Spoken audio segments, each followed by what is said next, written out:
이 저녁까지 우리와 함께 하신 주님을 찬양합니다. 이 시간에도 주님이 우리와 함께 하시며 은혜 주시길 소원합니다. 사울이 다스리는 동안 블레셋은 계속해서 적으로 대치하고 있는 관계였습니다. 다윗이 아기스의 신하처럼 지내는 때에도 다르지 않았고, 그리고 전쟁이 여전히 있었습니다. 블레셋 사람들이 이스라엘을 치기 위해서 아벡에 모였고, 그리고 그 싸움에 아기스도 참전을 하였고, 다윗도 그 신하처럼 그 뒤를 따라서 자기 사람들과 함께 하고 있습니다. 전쟁을 하기 전에 당연히 모여서 이제 전략 회의를 하는데, 블레셋 방백들이 다윗을 같이 함께 싸울 수 없다고 이야기를 합니다. 좀 당연하죠. 다윗은 원래 이스라엘의 용사였으니까요. 그래서 이제 아기스를 압박합니다. 다윗을 내보내라. 그걸 믿을 수 없다. 그는 언제든지 우리에게 적으로 돌아설 수 있는 사람인데 다윗과 같이 나가는 건 화근을 안고 전쟁을 하는 것이다. 이렇게 이야기하죠. 그러나 아기스는 다윗을 믿고 있기 때문에 열심히 방백들에게 변호를 합니다. 그런데 방백들의 숫자가 더 많고 더 그 논리가 이제 더 강해서 역부족입니다. 하는 수 없이 아기스가 다윗에게 가서 내가 너를 믿지만 방백들이 너무 거세게 반응을 하니까 이제 돌아가야겠다 이렇게 얘기를 합니다. 다윗은 내심 이스라엘과 싸워야 되는 난처한 상황인데 이게 저절로 해결이 되었으니까 사실은 굉장히 기뻤습니다. 그런데 아기스 왕 앞에서 너무 좋습니다. 그렇게 할 수는 없으니까 빨리 돌아가겠습니다. 그렇게 말을 할 수 없으니까 본심을 감추고 겉으로는 못내 아쉬운 척 이야기를 하죠. 제가 아기스 왕 앞에서 언제 서운하게 하신 적 있습니까? 한 적 있습니까? 잘못한 거 있습니까? 저를 못 믿으십니까? 제가 왜 왕의 원수들과 싸우러 가는데 저를 못 가게 하십니까? 이렇게 대답을 합니다. 그러자 아기스가 이야기를 하죠. 내가 알지. 믿을 만한 사람이라는 사실 분명히 알고 있는데 지금은 여론이 좋지 않으니까 이번에는 빠지는 게 좋겠다. 새벽에 날이 밝으면 바로 떠나라. 이렇게 이야기를 합니다. 그러니까 다윗은 아주 좋은 명분이 생겨서 시글락으로 그 병사들과 함께 돌아갑니다. 만약에 이런 일이 없었다면은 다윗은 이스라엘 백성들과 이스라엘 왕으로 기름 부음을 받았는데 이스라엘 백성들과 싸워야 되는 좀 난처한 상황이었습니다. 이 내용이 사무엘상 29장의 내용입니다. 이 이야기의 전면에 보면 하나님에 대한 이야기가 전혀 없습니다. 성경을 샅샅이 읽어봐도 하나님이 뭘 도우셨다 이런 이야기가 전혀 없습니다. 그래서 마치 29장은 우리의 삶이랑 굉장히 비슷합니다. 우리가 하루하루 믿음으로 살고 있지만 우리 삶 안에 하나님이 계신다는 그 증거가 눈으로 보이지 않을 때가 굉장히 많습니다. 그래서 믿음이 없는 사람들이 보기에는 그냥 우리가 사는 거랑 그들이 사는 거랑 다르지가 않습니다. 똑같이 먹고 싸고 차고 그러고 이 땅 가운데서 살아갑니다. 이러한 이야기, 이런 성경의 내용의 본문을 볼 때는 그래서 우리가 좀 주의해서 보아야 합니다. 이게 아무런 이야기가 없는 것 같은데 왜 기록했나 이렇게 의구심이 들 수도 있고 이 이야기가 도대체 무슨 의미가 있는가 이런 생각이 들 수도 있습니다. 그것을 이제 잘 이야기해주는 책 제목이 있는데 책 제목 중에 이런 이름이 있습니다. 무대 뒤에 계신 하나님. 굉장히 좋은 제목이죠. 제가 설교 제목 지을 때 이분한테 도움을 받고 싶은데 딱 제목만 들어도 이 이야기가 뭐구나 이런 생각이 들게 합니다. 에스더에 관한 책인데 무대 뒤에 계신 하나님이다 이렇게 이름을 지었습니다. 하나님이 분명히 계시는데 그분의 존재와 그분의 역사가 무대 앞으로 드러나지 않을 때가 참 많이 있습니다. 심지어 성경의 기록 자체에서도 그렇게 기록이 되었을 때가 꽤 있습니다. 오늘 본문이 그런 본문입니다. 그런데 우리는 여기서도 하나님의 역사를 발견할 수 있습니다. 사무엘상에 보면은 이 이야기의 의미를 우리가 발견할 수 있도록 하나님의 역사를 찾을 수 있도록 장치를 마련해 두었습니다. 그래서 우리가 이 이야기를 읽으면서 이 사건을 보면서 지나친 추측이나 상상으로 실수하지 않을 수 있도록 도와줍니다. 그 장치가 무엇인가 하면 바로 문맥입니다. 앞뒤로 무슨 이야기를 하고 있는지를 보면 오늘의 이야기가 그 의미가 드러납니다. 29장 앞에 보면 다윗이 사울을 피해서 블레셋으로 망명하는 이야기가 있습니다. 저번에 말씀드린 대로 이 이야기 속에는 다윗이 하나님께 어떻게 할까요? 묻지 않고 자기 판단으로 블레셋으로 들어갑니다. 그리고 아기스에게 인정을 받고 그 곁에서 싸울 수 있는 신임을 얻습니다. 오늘 본문에도 그 신임 받은 내용이 잘 드러나죠. 그런데 곧 문제들이 생기죠. 오늘 본문에서처럼 자기 동족 이스라엘과 싸워야 되는 상황이 생깁니다. 그리고 이 뒤에 30장에 보면 블레셋으로 들어가기 위해서 위장을 하기 위해서 내가 블레셋과 호의적인 관계에 있다는 것을 아주 대표적으로 보여준 사건이 아말렉과 싸워서 이겨서 전리품을 조공으로 바친 일이었습니다. 그런데 그때 싸웠던 이 아말렉으로부터 다윗이 빈 자리를 틈타서 공격을 받는 일이 일어납니다. 그리고 사람들이 잡혀가고 이런 일들이 일어납니다. 이런 일들이 다윗이 하나님께 묻지 않고 자신의 생각으로 블레셋에 들어간 결과입니다. 이거는 우리가 수면상에서 볼 수 있는 일들입니다. 다윗이 모든 사람들이 볼 수 있는 다윗의 사건입니다. 한편 이런 다윗의 생각과 행동으로 인한 결과와 더불어서 하나님 편에서 이 일들을 다시 한번 볼 수 있습니다. 하나님 편에서 보면 블레셋으로 다윗이 들어간 것은 원하지 않는 일이었습니다. 그것은 앞에 있는 성경의 흐름을 보면 충분히 알 수 있습니다. 그 결과로 여러 가지 어려움을 겪습니다.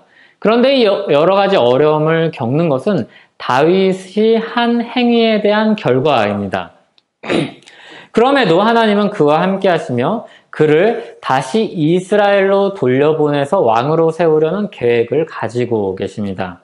그것을 취소했다든지 이것 때문에 생각을 바꾸셨다든지 계획을 변경했다든지 하는 말씀이 전혀 없습니다. 왕으로 세우려는 계획을 전혀 처리할 마음이 없으십니다. 그래서 하나님은 사람들의 역사 가운데 블레셋 사람들이 다윗을 미워하는 마음을 가지고 생각지도 않던 방식으로 다윗을 이스라엘과의 싸움에서 빼내십니다. 이스라엘 왕으로 세워야 될 사람이 적국 블레셋 편에서 싸웠던 다윗이라면 이스라엘 사람들이 그 다윗을 받아들이기가 어려웠을 것이기 때문입니다. 그는 사람들에게 자격 없는 자가 되었을 것입니다. 하나님은 이런 일들이 일어나지 않게 막으십니다. 그리고 30장에 보면 아말렉에게 잡혀간 사람들을 되찾기 위해서 가는 다윗의 이야기가 나옵니다. 이때 다윗은 블레셋으로 들어갈 땐 하나님께 분명히 묻는 일이 없었는데 아말렉을 치러 갈 때는 하나님께 다시 묻기 시작합니다. 이게 사실은 본래 다윗이 기존에 가지고 있었던 다윗의 태도였습니다. 하나님은 다윗에게 이 하나님의 뜻을 묻고 순종하는 자리로 다시 돌려놓으신 겁니다. 여기서 다윗이 노력해서 돌아갔다기보다는 이 사건을 통해서 여전히 하나님이 나를 왕으로 기름 부으셨고 나를 인도하고 계시구나 깨닫고 그리고 돌아왔다고 보는 것이 훨씬 자연스럽습니다. 이게 사무엘상 문맥이 우리에게 보여주는 하나님의 역사입니다. 원래는 하나님의 뜻을 묻고 순종하던 다윗이었는데 이 사람이 사울을 피하기 위해서 이 극심한 스트레스와 괴로움 속에서 자기 생각으로 블레셋으로 망명을 합니다. 하나님은 이 일을 기뻐하시지 않으셨습니다. 기뻐하지 않으셨지만 그렇다고 해서 이 다윗을 왕으로 세우려는 계획도 바꾸지 않으셨습니다. 하나님은 그러니까 두 가지 마음을 가지고 계십니다. 다윗이 행한 일에 대한 불만족스러운 마음을 가지고 계시고 한편으로는 이 사람을 통해서 하나님 역사를 이어가려는 계획을 가지고 계십니다. 놀랍게도 이 둘을 다 버리지 않으시고 이 둘을 다 하나님 역사 가운데 이루어 가시는 모습을 우리는 볼 수 있습니다. 우리가 신앙생활을 하다 보면 잘못된 판단을 하기도 하고 죄와 욕심에 빠져서 시험에 빠지기도 합니다. 그때 하나님은 자기 백성들을 내버려 두시지 않으십니다. 그러면서 하나님의 구원 약속을 취소하거나 변경하지도 않으십니다. 다만 그의 삶 속에서 그들의 잘못과 그리고 그들의 실수를 깨닫고 돌이킬 수 있도록 이끌어 가십니다. 그 결과 다윗은 다시 하나님의 뜻을 묻고 순종하는 자리로 돌아옵니다. 28장에서는 하나님의 뜻을 묻고 순종하는 행위가 없었는데 30장에 가면은 하나님의 뜻을 묻고 순종하는 행위가 있습니다. 그리고 29장에는 하나님이 극적인 방식으로 다윗의 난처한 상황 가운데서 빠져나오게 하신 그 사건이 있습니다. 그렇게 자신의 정체성을 다시 되찾게 하는 하나님의 역사가 오늘 본문입니다. 하나님께서 기름 부음 받은 사람, 주님의 백성이라는 사실을 다윗이 다시 한번 기억하는 것이죠. 우리 삶 속에서 하나님의 인도하심은 대부분 이와 같습니다. 하나님이 직접 말씀하시거나 어떤 특별한 경험을 통해서 우리를 인도하시기보다 어디로 가라, 무엇을 해라 그보다는 하나님의 백성으로 해야 될 바 또는 하나님이 백성으로서 가야 될 곳을 벗어날 때 이런 식으로 신호를 주시기도 하고 도움을 주시기도 합니다. 그리고 이런 일들을 통해서 깨닫게 하십니다. 아, 내가 잘못 가고 있었구나. 아이고, 이런 내가 실수를 했구나. 욕심을 부렸구나.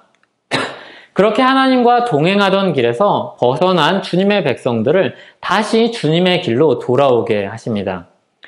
여기서 우리가 핵심적으로 기억해야 될 것은 하나님의 길에서 우리가 들어서 있는지 아니면 벗어나 있는지 거기서 하나님이 이 사람들, 자기 백성들을 어떻게 대하시는지입니다. 그러니까 단지 어려움에서 건졌다가 핵심이 아닙니다. 만일 어려움에서 건졌다가 핵심이 되면 우리는 상처를 받게 됩니다. 하나님이 왜 오늘은 내가 이런 어려움을 당하고 있는데 건지시 않으실까? 이런 고민을 하게 됩니다. 그런데 오늘 본문은 하나님이 무조건적으로 건지셨다에 방점이 찍혀있지 않고 하나님이 이것을 다윗을 건지심을 통해서 무슨 일로 무슨 목적으로 이 다윗을 이끌어 가시는가에 그 방점이 있습니다. 그래서 어려움을 당할 때 하나님이 나를 사랑하시지 않는다는 잘못된 생각으로 가지 말아야 합니다. 어려운 일을 당했나 그렇지 않은가 하나님이 어려운 일에서 빨리 건져주셨나 안 건져주셨나가 핵심이 아니라 핵심은 하나님과 그분의 역사에서 벗어났는가 그렇지 않은가입니다. 하나님의 역사에서 벗어났을 때 하나님은 다시 그 하나님의 역사로 돌려보내십니다. 그래서 때로는 우리가 어려움을 당하고 있을 때 그 일을 통해서 하나님께 가까이 가거나 하나님의 역사를 이루어가는 그 과정 속에 있다면 그 어려움에서 우리를 빼내시지 않으십니다.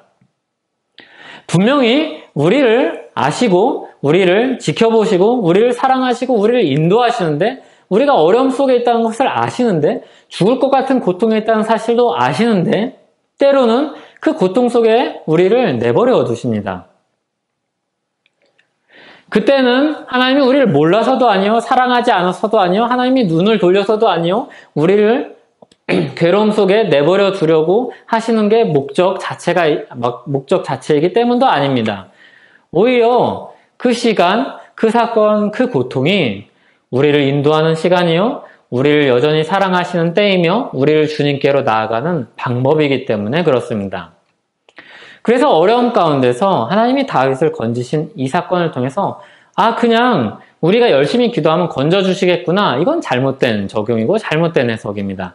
보다 나은 해석은 하나님이 이 다윗을 다시 하나님 역사로 끌어들이기 위해서 다시 하나님의 백성다운 자리로 보내시기 위해서 이런 모든 과정들을 사용하고 계신다는 사실입니다. 그래서 종종 때로는 우리는 어려움과 슬픔을 당합니다. 오늘 본문 다윗은 그런 하나님의 역사 속에 있습니다. 만약에 하나님이 그저 자기 백성들이 고통을 당하지 않는 것을 원하신다면 이런 모든 길을 미리미리 예견해서 피하도록 만드셨을 것입니다. 하지만 그런 일들을 자기 실수든 아니면 하나님의 의도든 아니면 다른 사람들의 위협이거나 다른 사람들을 통한 일이든 상관이 없이 하나님은 그런 일들을 경험하게 하십니다. 하나님이 그를 세워서 왕으로 만들어 가시는 일은 그럼에도 계속되고 있습니다. 이것이 하나님의 섭리의 신비입니다. 때로는 우리가 다윗이 잘못된 선택을 했을 때 보는 것처럼 정말로 생각하기도 싫은 그런 어려움들을 만나게 되는 그런 장면을 우리가 봅니다. 그런데 하나님은 그런 어려움에 빠진 다윗을 절묘한 방식으로 건지시고 다시 하나님 앞으로 나아가게 하시며 하나님의 역사, 다윗을 왕으로 세워서 이스라엘을 굳건히 세우시려는 그 역사로 인도하십니다. 이것이 하나님의 섭리의 신비입니다. 우리가 때로는 살다 보면 불만스럽고 그리고 괴로운 시간들을 경험하게 됩니다. 그런데 하나님이 그 시간들을 당할 때 그냥 바로 건져주시면 좋을 텐데 그렇게 하지 않으시고 때로는 그것을 한참 동안 오랜 기간 동안 겪도록 하십니다. 그것이 다 하나님께로 우리를 나아가게 하기 위한 방편으로 쓰시는 그런 하나님의 역사입니다. 고린도전서 10장 12절 13절에 보면 이런 말씀이 있습니다. 그런즉 선줄로 생각하는 자는 넘어질까 조심하라. 사람이 감당할 시험 밖에는 너희가 당한 것이 없나니 오직 하나님은 미쁘사 너희가 감당하지 못할 시험 당함을 허락하지 아니하시고 시험 당할 즈음에 또한 피할 길을 내사 너희로 능히 감당하게 하시느니라. 아멘. 성도들이 시험을 당할 때 하나님은 분명히 미쁘신 하나님은 믿을 만한 하나님은 피할 길을 내서 능히 감당하게 하십니다. 이 말씀에 담긴 함의는 먼저 하나님이 성도들이 시험당하고 괴로움당하고 고통당하고 두려운 일을 당한다는 것을 아신다는 겁니다. 이것이 첫 번째 우리가 기억해야 될 사실입니다. 다윗의 어려움을 아시는 것처럼 하나님이 우리가 고통당하는 것을 아십니다. 그리고 그 시험을 하나님이 통제하십니다. 하나님이 통제하십니다. 감당하지 못할 시험을 허락하지 않으신다고 말씀하십니다. 그러니까 하나님이 우리에게 주시는 시험은 하나님이 적극적으로 의도해서 주시는 시험이 아닐지라도 그것을 통제하고 계십니다. 이런 시험 가운데 내 백성을 내버려 두면 이 아이가 못 견디겠구나 싶으면 그것을 겪게 하지 않으십니다. 또한 하나님은 주도적으로 그 일을 감당할 수 있도록 피할 길을 만들어 내어 주십니다. 이것이 하나님 백성들에게 일어나는 역사입니다. 하나님이 아십니다. 그리고 하나님이 그 어려움을 통제하십니다. 그리고 그 가운데 하나님이 주도적으로 그 일을 감당할 수 있도록 피할 길을 만들어 주십니다. 그런데 이 시험을 보통 언제 당하는가 하면 선줄로 생각했을 때입니다. 앞서 12절도 같이 읽은 이유는 바로 이런 맥락에 있기 때문에 선줄로 생각한 자에 대한 경계를 이야기하고 13절에서는 하나님이 피할 길을 내서 시험에서 건져내신다는 이야기를 합니다. 그러니까 선줄로 생각해서 교만했을 때 시험을 당할 수 있다는 그런 맥락 속에 있습니다. 이제 나는 괜찮아. 나는 하나님 없어도 이 정도면 혼자 할 수 있어. 그런 생각을 당한 순간 시험을 당합니다. 신자가 그런 시험에 빠질 때도 하나님은 외면하거나 그냥 내버려 두시지 않습니다. 그들의 시험을 아시고 이기게 하십니다. 물론 그 사람의 행동으로 인한 결과로 오는 그 과정에서 오는 고통과 슬픔이 동반되는 경우가 거의 항상 있습니다. 그러나 결국 그 길을 벗어나게 하십니다. 다윗도 그랬죠. 다윗도 하나님의 뜻을 묻지 않고 스스로 판단하고 결정을 해서 그런 어려움에 빠져드는 겁니다. 그때 하나님이 이 다윗의 어려움을 아시고 그 어려움을 통제하시고 피할 길을 내어주셨습니다. 하나님은 언제나 자기 백성들이 주님 안에서 살아가도록 하기를 원하십니다. 그리고 그 과정 속에 우리의 허물이든 외부의 압력이든 무엇이든 간에 그 과정에 언덕도 있고 산도 있습니다. 그러나 그 가운데 주님께서 인도하신다는 이 사실로 인해서 우리는 자만할 필요도 없고 절망할 필요도 없습니다. 사도 바울은 성도들을 향해서 확신을 가지고 이야기합니다. 너희 안에 착한 일을 시작하신 이가 그리스도 예수의 날까지 이루실 줄을 우리는 확신하노라. 아멘. 하나님께서 우리를 위해서 예수 그리스도를 보내주셨습니다. 가장 귀한 것을 우리에게 주셨습니다. 그리고 그 십자가의 모진 고통과 극심한 슬픔을 모두 감당하게 하셨습니다. 이를 통해서 우리를 죽음에서 건져서 자기 자녀로 자기 백성으로 삼아 주십니다. 예수 그리스도를 믿는 자마다 멸망하지 않고 영생을 얻게 하십니다. 우리에게 이 행하신 이 선한 일, 가장 귀한 가치인 예수 그리스도를 죽임으로 우리를 살리신 이 선한 일을 중간에 취소하거나 포기하지 않으실 것입니다. 만약에 그랬다면은 굳이 그런 어려운 과정들을 통해서 우리를 구원하지 않으셨을 것입니다. 정말로 우리의 구원이 그렇게 쉽게 무너질 수 있는 것이라면 하나님이 그런 극적인 방법을 통해서 우리를 구원하시고 우리를 인도하시지 않으셨을 것입니다. 좀 더 쉬운 방법으로, 좀 더 편안한 방법으로 우리를 인도하셨을 것입니다. 그분의 의지와 그분의 뜻과 그리고 그분의 능력이 우리를 인도하고 우리를 포기하지 않으시기 때문에 아무도 그 일을 방해하거나 막거나 우리의 실수로도 그것이 실패할 수 없을 것입니다. 사실 아기스는 자기 호의로 다윗을 이스라엘과의 싸움으로 데려가려고 했을 것입니다. 그리고 사람들 앞에 이 다윗을 내 신하가 된 다윗이 이 정도라는 것을 보여주고 싶었을 겁니다. 그런데 그 일이 공교롭게 다윗에게는 하나님의 백성과 싸워야 되는 난처하고 괴로운 일이었습니다. 그래도 그런 일들 때문에 하나님의 계획이 실패하거나 취소되는 일은 없었습니다. 그분이 우리 하나님입니다. 우리 욕심과 실수로 우리는 어려움을 당할 수 있습니다. 우리 믿음이 흔들릴 수도 있습니다. 내가 진짜 하나님 믿는 사람인데 이럴 수가 있을까 하는 회의감이 밀려올 수도 있습니다. 하지만 하나님은 우직하게 자기 일을 우리 역사 가운데 이루어 가시는 분입니다. 우리를 통해서 그것을 만들어 가시는 분입니다. 흔들리는 건 연약한 우리의 마음뿐입니다. 하나님의 마음은 흔들리시는 적이 단 한 번도 없습니다. 그래서 오늘 말씀을 통해서 우리를 인도하시는 이 하나님의 역사를 보고 우리 삶 가운데도 여전히 인도하시는 미쁘신 하나님의 사랑과 긍휼에 적극적으로 반응을 하는 우리가 되기를 바랍니다. 하나님이 그렇게 하나님의 역사를 이루어 가시면서 우리를 하나님의 사람으로 세워갈 것입니다. 그분의 역사에 적극적으로 동참하여서 그 은혜를 누리면서 사는 저와 여러분 되기를 소원합니다. 함께 기도하겠습니다. 하나님 아버지, 우리가 주님의 선한 역사 가운데 있습니다. 다윗도 주님의 선한 역사 가운데 자기 잘못과 허물과 실수 가운데서 난처한 일을 당했음에도 주님이 그 길을 살짝 비틀어서 사람들을 적절하게 사용해서 그 길을 벗어나게 한 오늘 사건을 보게 됩니다. 주님, 우리에게도 그런 일들이 얼마나 많은지 모릅니다. 주님, 어떤 사람들은 우연이라고 하고 어떤 사람들은 재수가 좋았다고 이야기하지만 주님, 우리는 그것이 주님의 인도하심이요 주님의 섭리이라고 고백을 합니다.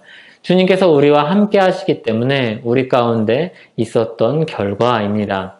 주님, 어떻게 우리가 지금까지 믿음을 지키고 주님 오실 날까지 우리 믿음을 지켜갈 수 있겠습니까?